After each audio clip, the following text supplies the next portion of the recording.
안녕하십니까, 우짜입니다. 2015년 9월 5일 아침까지 확인한 세상 돌아가는 얘기입니다. 들어가기 앞서 구독, 좋아요, 그리고 회원가입 감사합니다. 그럼 뉴스 보시죠. 김정은, 시진핑 6년 만에 만나 우호불변 북중관계 복원, 종합선보 나왔네. 북러 밀착으로 삐걱대던 관계 복원 신호탄, 한반도 비핵화 언급은 빠졌다.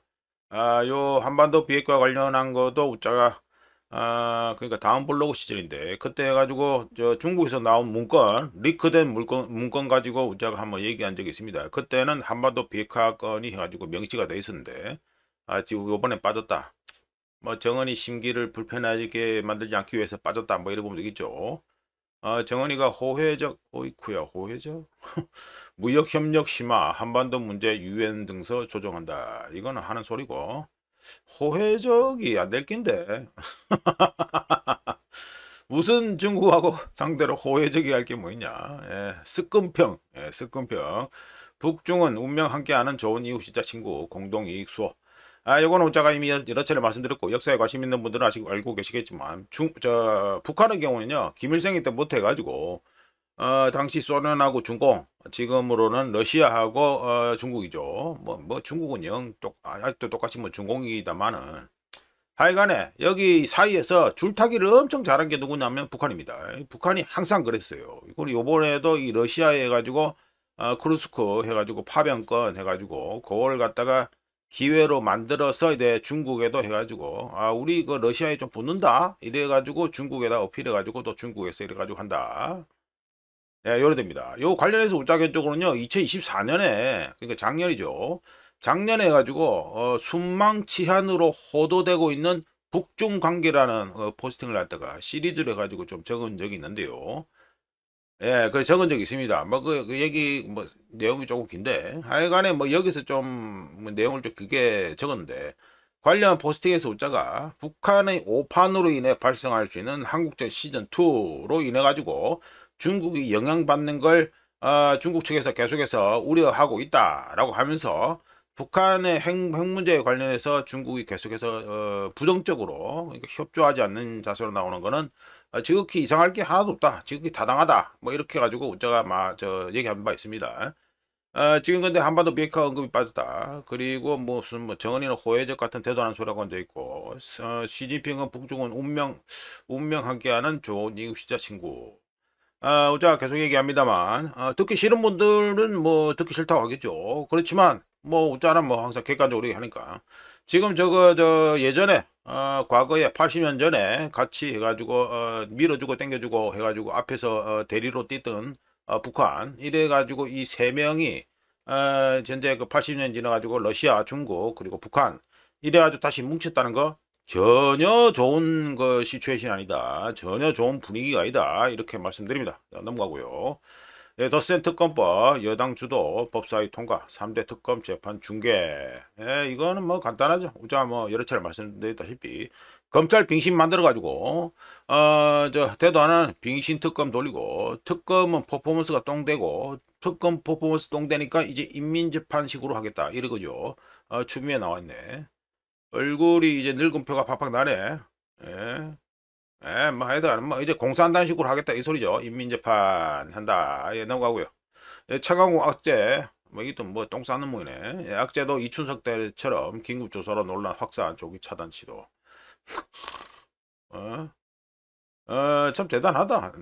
우짜겐 쪽으로는 집에 해가지고 우짜는 아무래도 올드 스쿨 옛날 방식이 좀 그거이다 보니까 걸레질을 합니다. 걸레질을 하는데 우짜가 걸레질을 하고 난 다음에 항상 그 걸레를 빨아야 될 거 아니에요. 걸레를 빨아 보면요, 역시 걸레는 빨아도 걸레더라. 그런 걸 갖다가 우짜겐 쪽으로 매번 느낍니다. 일주일에 한 번씩 가지고 걸레질 해가지고 바닥도 좀 닦고 뭘 하는데 뭐 진공청소기 써가지고 마음에 안 들더라고요 보니까. 하여튼 그래 안돼. 걸레는 빨아도 걸레더라. 그거는 뭐 우리가 항상 느끼고 있고. 최강욱이 더불어 교육원선자 교육원선자 조국당의 성비위 사건, 이것도 뭐 일 터졌는 모이네. 또 2차 발언, 2차 가해 발언, 잘 돌아간다 이 꼬라지. 정청래 긴급조사 지시하면 시속이 돼요. 출당시켜라 빨리. 어? 개혁 입법 같은 똥 같은 소리라고 앉아있고 윤리감찰단 차원에서 진상조사. 아, 요거 사건 교회야? 아, 조혁당 강미정 전 대변인의 탈당, 여기서 뭔 일이 있었는 모이네. 탈당 기장에서 2차 가해라고 지목된 최강욱 의의 과거 발언이 거론된 지 약 4시간 만에 취한 조치다. 정광석하고 나발이고 뭐. 문제가 안 터져야 되는 거지. 문제 터지고 난 다음에 뭐 정광석화 같은 소리 치하고 하자니. 뭐 조국 땅에서 뭐 일이 나는 모이네. 강미정 탈당, 당이 피해자 절규 외면. 아이고, 이 자칭 진보가 원래 이래요. 자칭 진보가 원래 이런다니까. 안희정 건을 한번 보신 분들 아시겠지만 자칭 진보는요, 지그 안에 경쟁자 제끼는 거 하나는 보면요, 살벌합니다. 그 동네는 뭐 살벌하게 제낍니다. 자, 넘어가고.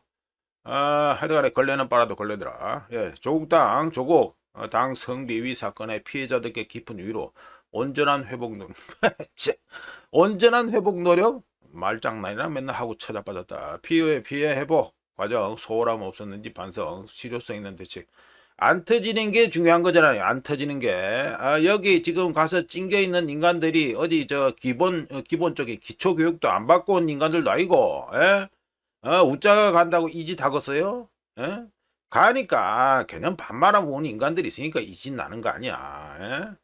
뭐야, 당적 박탈할 수 있는 역할 없어. 당시에 그러니까 지는 이게 당적 박탈이라서 할 수 없는 일 없다. 이거 또 토끼네. 강미정 탈당에 마음 무겁고 아파. 센티멘탈하네 또. 은행 브릿지 앞뒤 하나도 안 맞고 맨날 뭐 대도 하나 구라 하나 치고, 그리고 절대로 정치인이라면 절대로 정치인이란 말 호칭 붙이는 것도 웃긴다. 정치꾼이라면 절대로 하면 안 되는, 정치꾼이라도 절대로 하면 안 되는 갈라치기만 내가 주장하는 인간인데, 이거 뭐 이 동네 뭐 성추행 뭐 이런 거 낳는 모이네. 잘 돌아가고 자빠졌습니다. 자칭진 뭐, 맨날 뭐 어쩌고 저쩌고 뭐. 요즘 뭐 요 근래 들어서는요, 자칭 진보에서 보면 이 성 관련 나오고 있어요.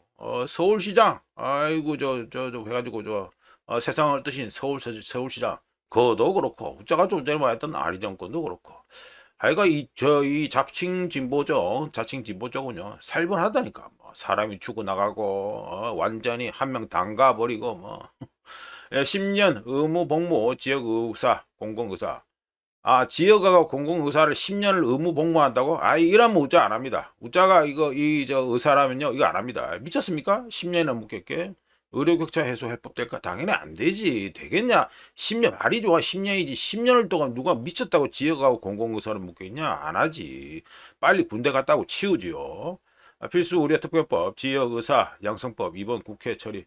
역시 똥법이나 계속 만들고 앉아있다. 의무복무, 위헌적, 보상 약해. 당연하지. 일이 나오지. 누가 10년을 갖다 받겠습니까? 지역인력 양성회 대안 없어. 계획 시스템. 이게 안 되고요. 안 됩니다. 안 됩니다. 이거 안 됩니다. 우짜가 의사다. 의사 될 친구다. 그러면 우짜는 안 합니다. 사회전공의들이 수련 병원 복귀에서도 지역 간 진료 과목 간 격차가 확인되는 등 필수 지역 의료 강화 시급하다는데, 당정대 모두 공감대를 형성해. 공감대 형성해서 나온 게 졌다고냐? 공감대 형성해서 나온 게 10년 동안 거의 머슴질 하라는 거야? 처우고 자빠졌네 이건 또. 또 공공의대 또 나오네. 공공의대 또 나오네. 또 의료계 또 파업하고 하겠다. 이거 뭐 바뀐 게 없어요. 이거 문재인이 때부터, 그리고 우짜 말씀드렸잖아요. 윤석열이 때는 또 이재명 그 문재인이 거 받아가지고 했고, 그 밑에 그 복지부 차관하던 게 그 자체가 그 인간이 원래 그 산부인과하고 절단된 인간이고, 우짜가 이거 방송에서도 여러 차례 말씀드렸습니다. 이거 하여간에 10년 의무 복무 우짜 안 합니다. 우짜가라면 안 합니다. 미쳤습니까 저거 하게? 안 하죠. 고독사 44%가 기초수급자, 더는 개인의 비극 아닌 사회적 재난. 사회적 사회적 재난이라고 하면은 공동의 책임이라는 소인데, 우짜는 그래 생각 안 합니다. 뭐 하다 보면 뭐 그래 될 수도 있고 죽고 이런 거지. 예전에 그 우짜 부모님 세대만 하더라도요, 사람 죽는 거에 자체해 가지고 엄청나게 뭐라 해야 되나, 관대하다 해야 되나, 하도 많이 죽는 걸 봤으니까. 우짜 부모님한테도 저 아버지한테도 얘기 들었습니다만, 그 형제가 그러니까 할아버지 할머니 밑에 지금 저 주민등록 등본, 거기에 등록된 자식, 공식으로 등록된 자식은 7남매입니다. 7남매. 근데 비공식으로, 그러니까 태어나서 좀 있다가 죽은 우짜한테는 그 돌아가신 삼촌하고 고모가 되시겠는데, 그분이 세 분이 있습니다. 세 분. 그러면 우짜 아버지 집안만 그러냐? 아닙니다. 우짜 어머니 집안도 그렇습니다. 우짜 어머니 집안도 저 6남매인데요. 거기도 지금 보면은 태어나서 돌아가신 분이 한 분, 그리고 피난 와서 부산에 살다가 돌아가신 분이 또 한 분, 그리고 옛날에는 살림을 두 집 살림이 많았잖아요. 그래가지고 호적에 안 올라가는 또 그 한 명 있고 뭐 그래 됩니다. 아, 너무 구체적으로 들어갔는데. 하여간 그래 돼가지고 우리가 말씀드린 게 뭐 이게 예전에는 사람이 죽고 이런 거에 대해서 그렇게 부담이 없었는데요. 지금은 이게 사람 숫자가 줄어들다 보니까 뭐 사회적 재난 이탈행하고 있는데, 우리가 말씀드렸잖아요. 사회적 재난 이게 뭡니까? 아, 이제 국가가 나서라 이 소리잖아요. 아, 우짜가 말씀드렸다시피 국가가 나서서 뭐 하고 이런 것 자체는요, 일단은 기본적으로 인구가 늘어야 됩니다. 인구가 늘지 않는 이상에 백날 뭔 짓을 해도 안 되고요. 어이쿠, 뭐야 이거. 고독사 절반 이상이 50에 60%가 50대 60대 중남 우짜가 여기 포함되는데, 실직, 사업 실패, 이혼 등 갑작스러운 삶의 위기 후 사회와 단절되어 위험이 됩니다. 그래서 고독사한테 이거네. 네, 뭐 슬픈 뭐 해가지고 고독사 숨겨진 고독사의 현실이다 이랬는데, 뭐 어쩔 수 없습니다. 본인이 해가지고 떨치고 해가지고 열심히 해가지고 내가 살아 있는 동안에 뭐 어쩌든 이러든 저러든 거지질을 해도 이승이 낫다 이러는 그 옛날 말도 있는데, 뭐 살아 있는 동안 최대한 열심히 하고, 우짜개인적으로 그렇잖아요. 뭐 지금 시간 남는 거 해가지고 남는 시간에 하면 뭐 하겠나 싶어가지고 계속해서 열심히 한답니까? 하여튼 뭐 그런 자세가 중요하지 않겠나 그렇게 생각합니다. 우짜개인적으로. 자, 넘어가죠. 예. 어느덧 1,400원 육박한 환율, 서학개미는 그래도 사자. 어느덧은 아닌데 계속해서 1,400원대 그 밑에서 계속 놀고 있는데 무슨 어느덧 1,400원이냐 참. 이문진, 참 환을 차트도 안 봤냐? 1,400원에 육박하는 고공행진을 하는 중에 고공행진. 이거 1,400원 지금 상황 발생하면요, 1,400원 1,500원 재수 없으면 1,600원 가고 이럽니다. 무슨 벌써부터 고공행진 타령을 하고 자빠졌냐. 서학개미는 미국 주식 사자에 나선 것으로 보입니다. 우짜라도 사지요. 왜? 지금 돈 쳐뿌리고 빚내고 하는데 우리나라 원화값 똥값 될 게 뻔히 눈에 보이는데 안 사겠어요? 사지. 근데 앞으로 혹시라도 크라시 있을 때 그때는 손해볼 수 있으니까 그거는 조심해야 되고. 뭐 알아서 하겠지. 뭐 서학개미들이 하루 이틀 하는 것도 아니고 어째가지고 돈을 해가지고 피해를 갖다가 데미지를 갖다 최소화하고 해지를 해야 되냐, 이 정도는 어느 정도 다 알겠지요. 뭐 이런저런 소리 하고 있는데 하여튼 핵심은 이겁니다. 무슨 어느덧입니까? 어느덧 지금 1,400원 계속해서 해가지고 왔다리 갔다리 이거 찌르고 자빠졌고, 보면 1,400원 넘어갈라 하면 뭔가 개입한 냄새가 불풀 나고 그러는데 무슨 어느덧 소리하고 자빠졌냐 이문진이야. 넘어가자. 트럼프 한일이란다. 미일 무역 합의 이행 지시, 한국보다 먼저 차관세 15%를 인하. 뭐 딸랑딸랑 백날 해도 안 되는구나.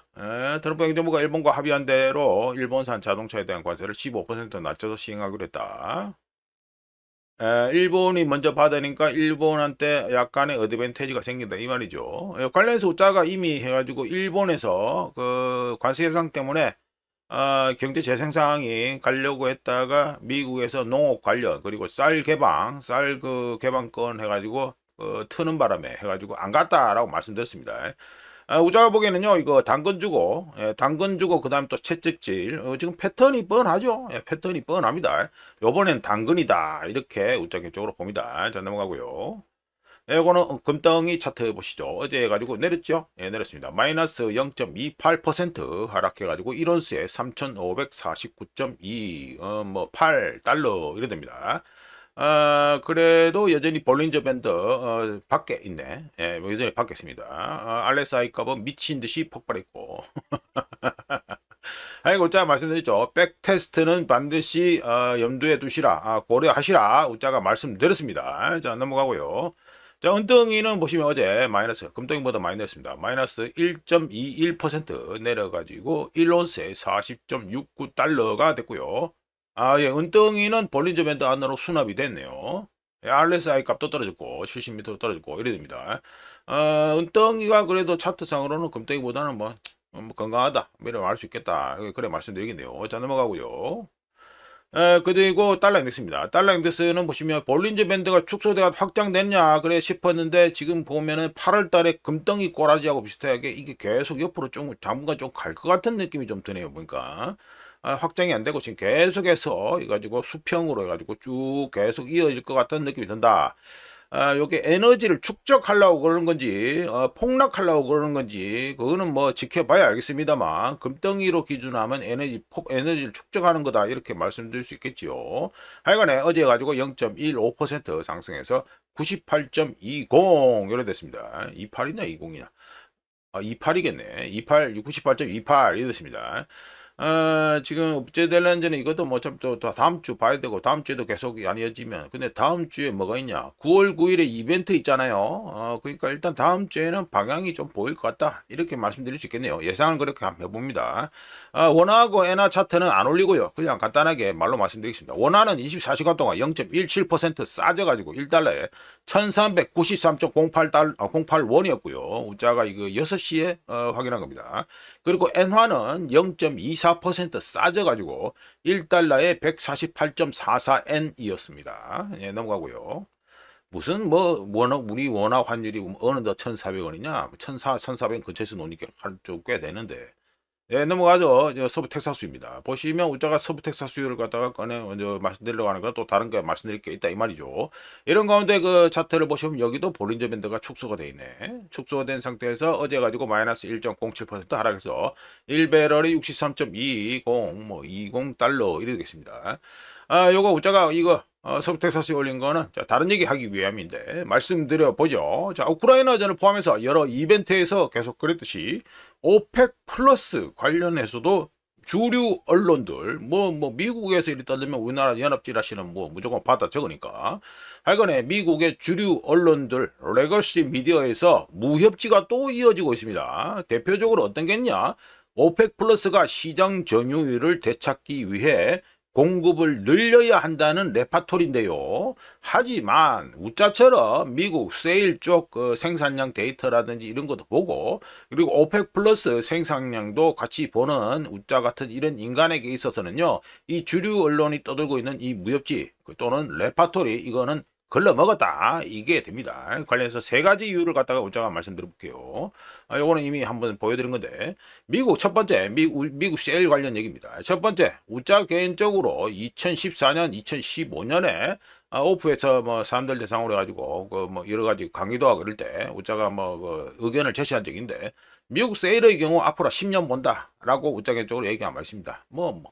믿거나 말거나 한데 안 들은 분들은 이거 뭔지 그 소리 했는데, 그런 말하면 할 말 없고요. 하여간에 2014년 2015년 자 그렇게 얘기한 바 있습니다. 그렇게 해가지고 10년 본다 했는데, 미 세일의 경우 지금 어떻습니까? 지금 피크에 도달했다가 현재 감소 중이다라고 말씀드렸죠. 그러니까 소개시켜 드렸습니다.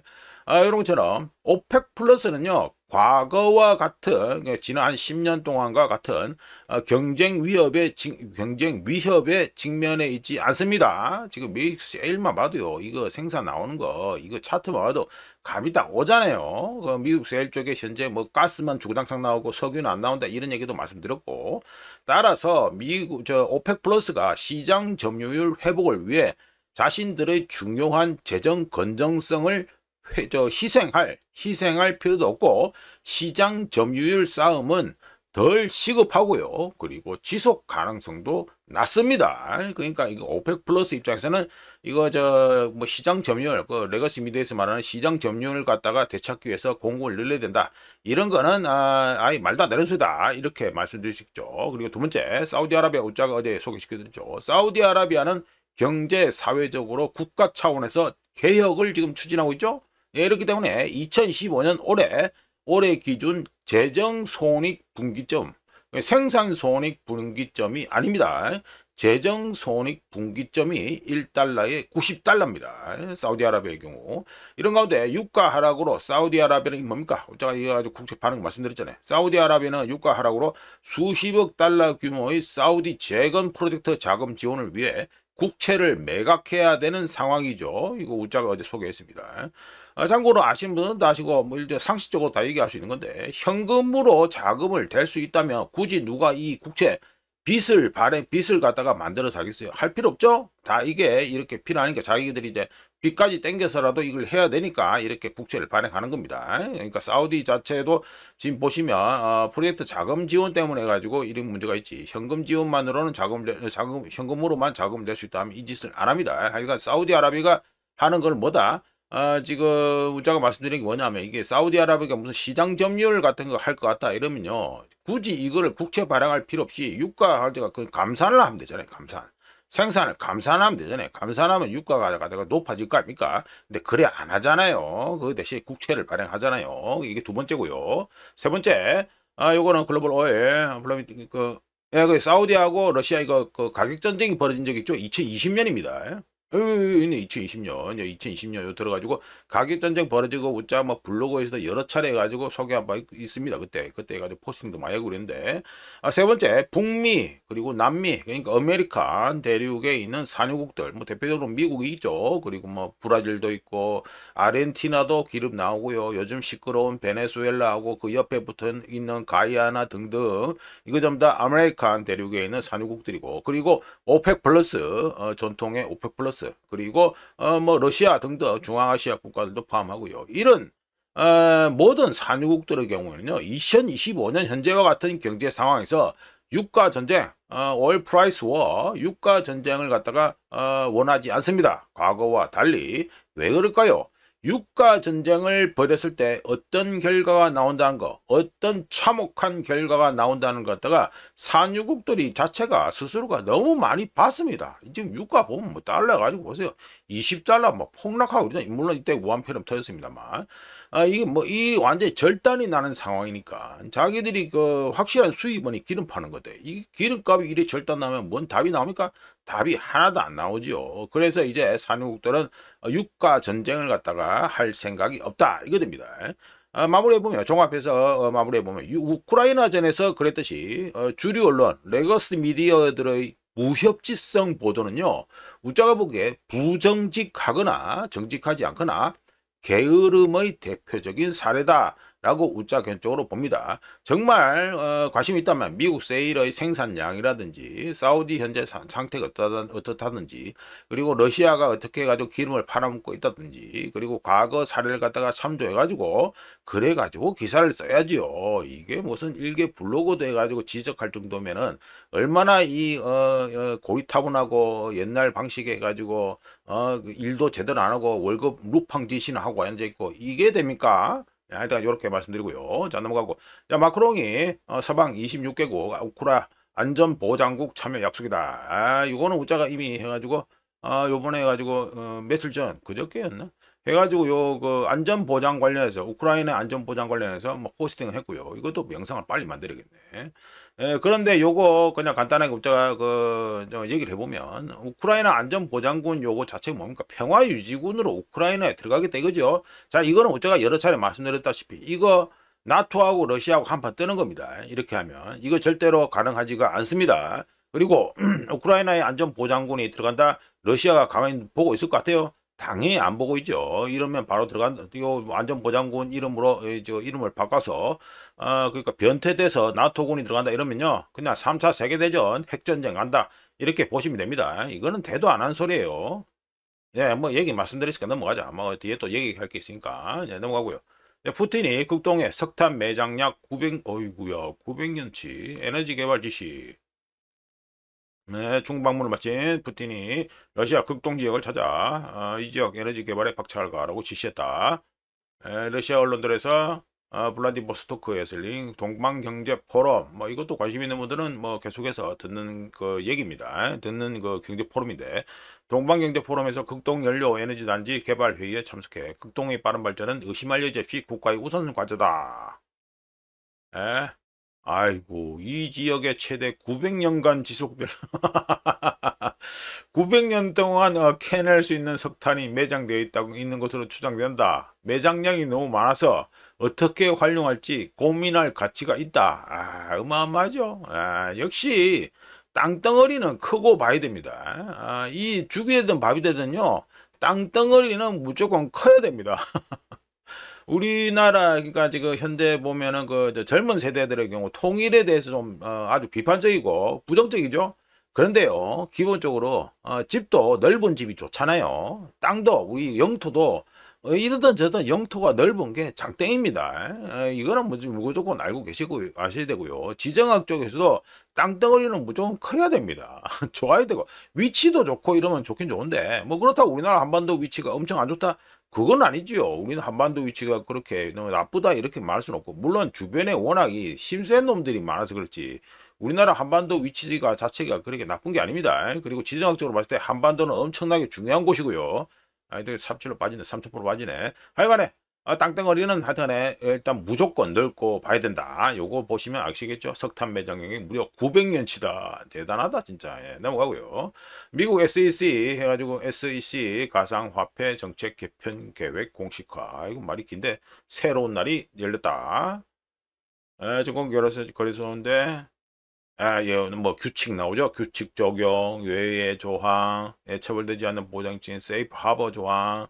예, 보세요. 이거 규제 나오고, 그 다음에 어떤 규칙에 따라서 해가지고 한다. 그러니까 그 authority, 정부 자체에서, 그러니까 이 권위가 딱 붙는다. 이 말은 뭡니까? 가상화폐에 대해서, 원래 가상화폐 이게 무슨 정부가 이가지고 들어가서 뭐 한다, 이거 그런 개념으로 나온 게 아니잖아요, 이게 자체가. 예? 그런데 이게 정부가 뭔가에 들어가지고 무슨 기준을 정하고 어떤 그 뭐 규제, 그리고 뭐 약속, 룰 같은 거 이런 걸 정하다. 이거 자체는요, 이미 정부 쪽에 해가지고 이 물건이 이제 낑겨 들어가게 된다, 이 말이 됩니다. 간단히 말해가지고 관련해서 우자가 스테이블 코인과 지니어스 액트라는 그 지니어스 법이라는 영상을 이미 두 개를 가지고 올렸는데요.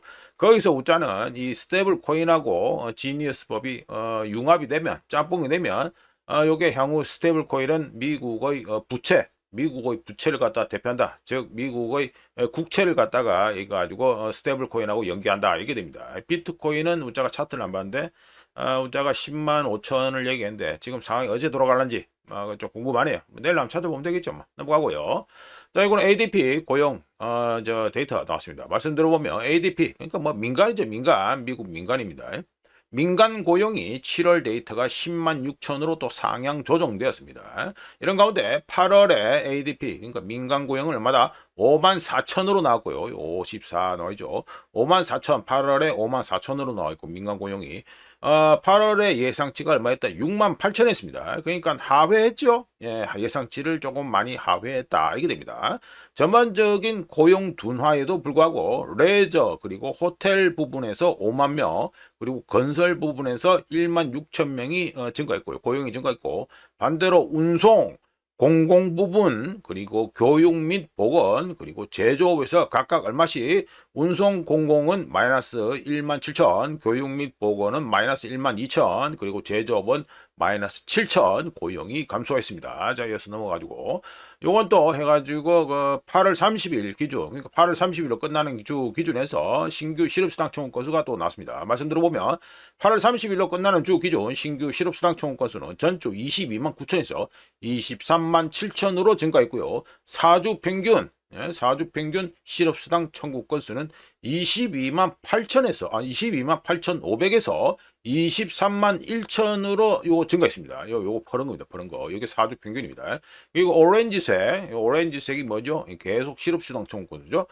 계속 실업수당 청구 건수는 8월 23일로 끝나는 주 기준 해가지고 194만 4천, 전주에 194만 4천이었는데 이번 주, 그러니까 8월 23일로 끝나는 주 기준에서 194만으로 살짝 감소했습니다. 여기 실업수당 좋은 건수, 예, 말씀드렸고, 이건 또 뭡니까? 미국의 무역 수지 됩니다. 당연히 적자지요. 예, 당연히 적자집니다. 미국의 무역 수지는 수출이 6월에 2,797억 달러에서 7월에 2,805억 달러로 증가하고, 하지만 수입, 미국의 수입, 임포트가 6월에 3,388억 달러에서 7월에 3,588억 달러로 더 많이 증가하면서 수입이 더 많이 증가하면서 6월에 미국의 무역 수지가 얼마였다? 마이너스 591억 달러였는데 7월에 783억 1100만 달러 이렇게 해가지고 더 확대됐습니다. 무역 수지. 그러니까 뭐 무역 적자죠. 무역 적자가 확대됐습니다.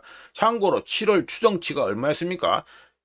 마이너스 779억이었는데 그거보다 이거 더 안 좋게 나왔습니다. 무역 수지 이게 무역 적자가 더 확대됐다 이게 되겠습니다. 자 넘어가가지고 예, 이건 오늘 뭐 이제 말씀드린 거 전부 다 해가지고 월요일에 말씀드린 미국 경제 주요 이벤트에서 말씀드렸던 데이터가 나왔기 때문에 뭐 말로 했으니까 소개를 다 해야겠죠. 자, 이거는 해가지고 ISM 서비스 PMI가 나왔는데 말씀 들어보면 7월에 50.1에서 ISM 서비스 PMI가 7월에 50.1에서 8월에 52.0으로 상승했고요. 여기 이쪽 파란 거 이겁니다. 상승했고 고용 employment 고용이 이거 신규 주문, 그렇죠. 노랗게, 오렌지색이죠. 오렌지색. 고용의 경우 7월에 46.4에서 8월에 46.5로 해가지고 살짝 상승했습니다. 살짝. 그리고 뉴 오더, 여기죠. 뉴 오더. 신규 주문 허용거. 이거는 7월에 50.3이었는데, 8월에 56으로, 요거는 좀 많이 올랐습니다. 많이 올랐습니다. 이 차트에는 안 나와있지만, 서비스 프라이스. 그러니까 물가죠. 예, 서비스 물가 이거 됩니다. 서비스 물가는 7월에 59.9였는데 8월에 59.2로 요거는 살짝 하락했습니다. 자 넘어가고요. 네, 이거는 빅스 차트입니다. 우짜가 빅스 차트를 올려놓고 얘기하는 거는 따로 얘기할 게 있어서 올리는 건데요. 소제목으로는 빅스 대 무브가 되겠습니다. 말씀 들어보면 누구나 알고 있는 것처럼 빅스는 주식 변동성을 측정하는 거죠. 이런 가운데 지금 현재 2025년 9월 현재 요때로 해가지고 빅스 차트를 보시면 아시겠지만 변동성이 크지 않습니다. 반대로 무브 지수는요. 무브 인덱스는 채권 변동성을 측정하죠. 예, 채권 변동성을 측정하는데 변동성이 현재 급증하고 있는 중이다. 그리고 무브의 변동성이 현재 급증한다. 쩐다. 이거는 뭡니까? 투자자들이 기업 실적이나 주가보다 금리에서의 큰 변동성을 더 우려하고 있다. 이게 됩니다. 이걸 의미합니다. 왜냐하면 채권 시장 기반인 자체가 지금 현재 흔들리고 있기 때문이죠. 이번 주에도 우리가 계속해서 뭐 프랑스, 독일, 일본, 뭐 미국 30년물 뭐 수익률 같은 거 이것도 얘기하고 계속 그렇습니다. 채권적 얘기를 많이 하고 있죠. 하여간에 채권 시장 기반 자체가 지금 흔들리고 있기 때문인데요. 패드에서 고용 시장이 부진해지면서 금리를 인하할 가능성이 있다라고 힌트를 줬지만 현재 문제가 뭡니까? 미국의 인플레이션이 완전히 사라지지 않고 있다는 문제가 있죠. 이와 동시에 문제의 일본입니다. 프랑스보다 오히려 프랑스, 독일 30년보다 더 문제가 큰 게 일본인데 일본 30년 만기 국채 금리 그러니까 수익률이죠. 수익률의 경우 지금 올타임 하이를 경신하고 있습니다. 어제 경우에는 3.30까지 가려고 말라고 하고 그랬었습니다. 하여간에 이거 일본의 30년 만기 국채 수익률이 올타임 하이를 지금 현재 갱신하고 있는데 지난 수십 년 동안 전 세계의 저금리 그것도 어떤 겁니까? 초저금리 자금 조달의 중심지가 누구였죠? 일본이죠. 일본. 근데 이 초저금리 자금 조달 자체가 이제 안 된다. 뭡니까? 일본이 더 이상 자금 공급을 하지 못하게 된다. 뭐 이 차트만 봐도 이렇잖아요. 이제 자금 공급을 글로벌하게 하지 못하게 된다. 이런 문제가 발생했습니다. 여담인데 우짜가 이거 엔캐리 트레이드 청산 이 관련해서 이미 말씀드린 것처럼 일본 투자자들이 일본 국내에서 만약에 지금 이거 30년물이 보면 3.26이 되잖아요. 그럼 3.3% 반올림에서 3.3%로 계산해 봅시다. 일본 국내에서 30년물 해가지고 3.3% 연이율로 3.3%의 수익을 낼 수 있다. 이러면요 일본 투자자들이 굳이 미국 국채나 유럽 국채를 갖다 사겠어요? 안 사지요. 당연히 안 사지요. 일본에 앉아가지고 이 돈 타먹고 앉으면 되는데 이는 곧 뭘 의미하게 됩니까? 패드가 단기적으로 금리를 인하하더라도 전 세계 장기 금리, 국채 수익률이죠. 전 세계 장기 금리가 상승할 수밖에 없게 만드는 압력을 갖다가 가하게 된다. 이게 됩니다. 말이 조금 어정쩡할 수 있는데 하여간에 일본에서 이 초저금리로 해가지고 돈을 갖다가 전 세계에 돈을 뿌리고 있었는데 공급하고 있었는데 이게 이제는 힘들다. 이게 되는 소리입니다. 이게. 네, 이런 가운데 그 미국은 또 뭔 짓 하고 있습니까? 지금 막대한 규모의 신규 채권, 신규 국채, 그러니까 빚이죠, 빚. 빚을 갖다가 계속 만들고 있고요. 채권, 뭐 국채를 발행하고 있다. 빚을 갖다가 만들고 있고, 해지 비용이 수익률을 잠시 갈 때마다 외국에 있는 매수자, 특히 어떤 매수자입니까? 국채 매수자들, 미국 국채 매수자들은 소극적인 태도를 보일 수밖에 없다는 문제도 있습니다. 일본 문제에다가 미국은 빚 엄청나게 계속 처만들고 앉아있다 이래 되죠.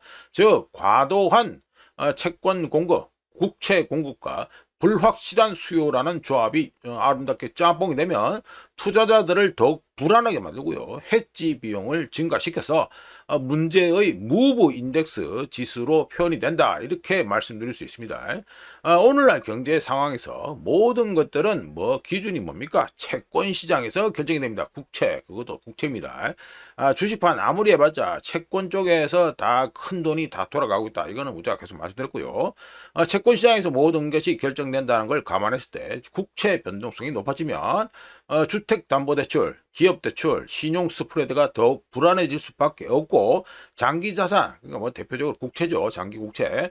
장기국채를 보유한 은행과 연기금 같은 곳들은 자신들의 밸런스 시트, 대차대조표에 이런 변동성을 반영할 수밖에 없습니다. 역사적으로 채권 변동성이 높은 상태를 유지하면 결국에는 주식판에까지 부정적인 영향이 파급되게 된다는 거, 이거는 항상 그래가지고 똑같이 봤던 거고요. 이런 가운데 패드 금리 인하 해가지고 편말 수 있는 건데요. 경기가 둔화되고 패드 미국의 연준이 금리를 인하할 수 있지만 전 세계가 적용하는 디스카운트 레이트, 할인율은 점점 불안해지고 있으며 이게 바로 채권 시장이 혼란스러워 보이는 반면 주식시장은 안정세를 보이는 것처럼 해가지고 나오는 이유가 됩니다. 무브 인덱스가 높은 수준을 유지한다 이러면요, 패드가 다음 조치 뭡니까? 9월달 다다음 주죠. 금리 인하를 결정하기 전에 금융시장의 경우 어떻습니까? 수면 아래에서 긴축, 즉 쫄아들고 있다, 유동성이 쫄아들고 있다, 이런 경고신호로 받아들여야 된다 이렇게 말씀드립니다. 요 관련해서 우짜가 여담으로 하나 더 말씀드려보면 펠로시 옛날 사진 나오죠. 아이고 펠로시도 얼굴을 좀 많이 뜯어 고쳤다는 느낌을 들고 있는데 하여간에 이게 어제다 하면은 2008 금융위기 때입니다. 여담인데 우짜가 조금 추가해서 말씀드려보면 무브 인덱스하고 빅스 관련해서 말씀드린 겁니다. 미국 동부 시간으로 9월 9일 오전 10시에 연간 실업률 수정치 BLS 미 노동통계국 여기서 해가지고 수정치 발표된다고 말씀드렸죠. 눈 동그란에 갔다고. 발표될 때까지 우리가 보기에 변동성은 폭발하지 않을 것으로 보이고요. 미국 민주당에서 과거에 2008년에 과거가 아니구나. 미국 민주당에서 요번에 셧다운, 그러니까 연방정부 셧다운 계획을 갖다가 며칠로 잡았습니까? 9월 29일로 현재 잡아가지고 노리고 있죠. 그런데 흥미롭게도 이거 우짜가 이거 이미지 차트를 가지고 올린 거 이게 뭡니까? 2008년 그것도 언제? 9월 29일 똑같습니다. 2025년 9월 29일에 민주당에서 연방정부 셧다운 노리고 있고 2008년 9월 29일 요때 뭔 일이 났다? 펠로시 얼굴 고치기 전에 이 펠로시가 구제금융법안, 그러니까 뭐 앞에 뭐가 붙습니까? 은행이죠. 은행 구제금융법안을 갖다가 부결시키기 전까지 시장은 그래도 폭락하지 않았었습니다. 이때 폭락하지 않았는데 이게 언제 그랬다? 이게 9월 29일에 펠로시가 구제금융법안을 갖다 부결시키면서 완전히 떡락을 해버렸다. 이게 이 차트로 지금 확인되는 겁니다. 이게 2008년 9월 29일 차트입니다. 이게 구제금융법안의 경우 이 다음에 어떻게 됐죠? 시간이 조금 흘러가지고 며칠 지나가지고 그러니까 바로 다음 주죠. 10월 1일에 통과가 되었었습니다. 우짜가 이걸 얘기를 왜 합니까? 이거 변동성은요, 이거 우짜가 보기에는 9월 9일 그 전까지는 일단 폭발하지 않을 것이고요. 문제의 9월 29일 이벤트도 일단은 예상을 하고 계셔야 된다. 이렇게 해서 우짜가 말씀드린 겁니다. 자, 넘어가고요. 아이 또 늘어지네. 예, 이거는 알라피 해가지고 오버나이트 레포, 그러니까 우리나라 말로 하면 영레포 얘기입니다. 요거 차트는 보시면 해가지고 9월 4일로 해가지고 201억 2,800만 달러이 돼 있죠. 말씀대로 보면 금융 시스템의 초과 유동성 지표 중 하나인 아주 중요한 지표죠. RRP 또는 오버나이트 레포 또는 한국말로 영레포가 9월 4일에 201억 2,800만 달러로 줄어들면서 2021년 4월 이후 최저를 현재 기록 중이고요. 문자는 말씀드렸습니다. 이미 제로다라고 보고 있는데 하여튼 공식으로는 제로가 안 됐으니까 RRP가 이거 오버나이트 레포 이게 영레포가 줄어드는 이유는 뭡니까? 미국 재무부가 적자 지출을 충당하기 위해서 채권 즉 국채를 시장에 계속해서 공급 덤핑하고 있고요. 금융기관들이 미 재무부가 발행하는 대규모 국채 발행 대규모 국채를 갖다가 매입하기 위해서 RRP 영래포 여기서 현금을 빼서 그거를 대신 사고 있기 때문이다 이렇게 말씀드릴 수 있습니다. 그럼 이게 줄어드는 게 이게 뭐다? 이게 뭡니까 이게? 대표적인 초과 유동성 지표로 했잖아요. 그러니까 초과 유동성은 이제 사라지고 있다 이 말이 되고요. 우자 눈에는 글로벌 유동성 부족, 특히 달러 부족에 따른 디플레이셔너리 크라이시스 그러니까 디플레이션 위기가 수평선에서 현재 달려오고 있다라고 우자 개인적으로 봅니다.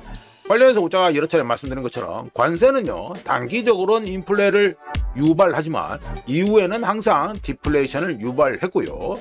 역사에서 확인된 것처럼 관세질의 순효과는 100% 디플레이션이라는 거 이거 절대로 까먹으시면 안 되겠다 이렇게 말씀드립니다. 자, 이렇게 해서 2025년 9월 5일 아침까지 확인한 세상도로관 얘기입니다. 구독, 좋아요, 회원가입 항상 감사합니다. 내일 또 찾아뵙겠습니다.